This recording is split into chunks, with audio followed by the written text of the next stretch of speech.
Inilah kumpulan kontroversi Jokowi dari tahun 2014 sampai tahun 2019.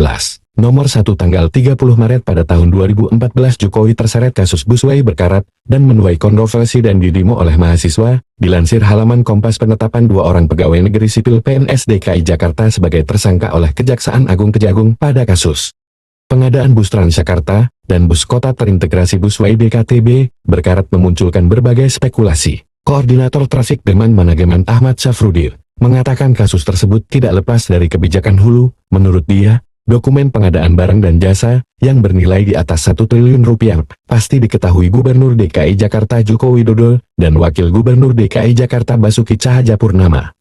Tidak mungkin proses tender sebesar itu tidak diketahui Gubernur dan Wakil Gubernur. Ia mengimbau Kejagung dan KPK untuk menyidik lebih dalam kasus tersebut. Yang kedua, sempat menerima protes keras dari masyarakat tidak tepati janji menjabat 5 tahun sebagai Gubernur Jakarta dengan maju sebagai calon Presiden PDIP. Gubernur DKI Jakarta Joko Widodo dikritik mengingkari janjinya pada masa pemilu Gubernur DKI Jakarta tahun 2012. Ia kira kembali ke konstitusi, undang-undang, aturan. Kalau aturan memperbolehkan, saya kira itulah aturan. Kalau aturan tidak boleh, tentu tidak akan ada. Jokowi telah menyatakan siap menjadi capres dari PDI Perjuangan. Dia mengaku sudah menerima mandat dari Megawati. Saya telah mendapatkan mandat dari Ketua Umum PDI Perjuangan Megawati Soekarno Putri untuk menjadi capres dari PDI Perjuangan. Yang ketiga, isu dinasti politik Jokowi. Koalisi Indonesia Maju sepakat secara resmi mencalonkan Gibran Rakabuming Raka sebagai calon wakil presiden pada pemilihan presiden 2024 mendampingi calon Presiden Prabowo Subianto. Kepastian tersebut diumumkan langsung oleh Prabowo yang juga merupakan Ketua Umum Partai Gerindra. Dan tidak lupa ubah syarat Capres-Cawapres. Gibran bisa maju Pilpres tahun 2024.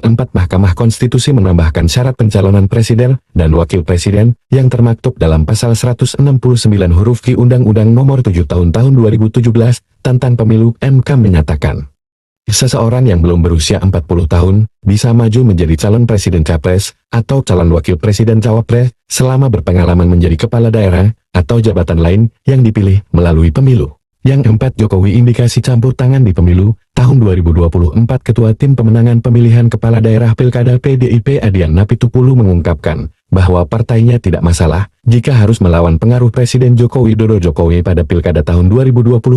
Bahkan, kata Adian, PDIP pun siap jika Presiden Jokowi ikut cawe-cawe atau campur tangan pada Pilkada tahun ini. Menurut Adian, campur tangan Jokowi pada politik nasional maupun daerah tergantung pada kepentingannya. Terserah mau dikritik mau diapa, saya tetap sampai 5 tahun di lapangan juga. Oh, kritikan dari wartawan Pak katanya Pak, nungguin gitu nggak apa-apa. Saya tidak mau kemana-mana diikuti itu loh. Masa kemana-mana Mbak wartawan nanti ada yang ngomong lagi pencitraan. Tidak mau saya. Salahnya aja yang ngikuti. Yang kelima, kontroversi isu mengenai keaslian ijazah mantan Presiden Joko Widodo masih terus bergulir. Teranyar, seratusan orang dari TPO Tim Pembela Ulama dan aktivis mendatangi Fakultas Kehutanan Universitas Gadjah Mada atau UGM pada Selasa, 15 April tahun 2025. Pada kesempatan itu, mereka yang diwakili oleh Roy Suryo, Rismon Hasiholan Sianipar, dan Tifauzia Tiasuma dan Sukri Fadoli bertemu pihak kampus untuk meminta secara langsung bukti-bukti ijazah Jokowi di kampus itu.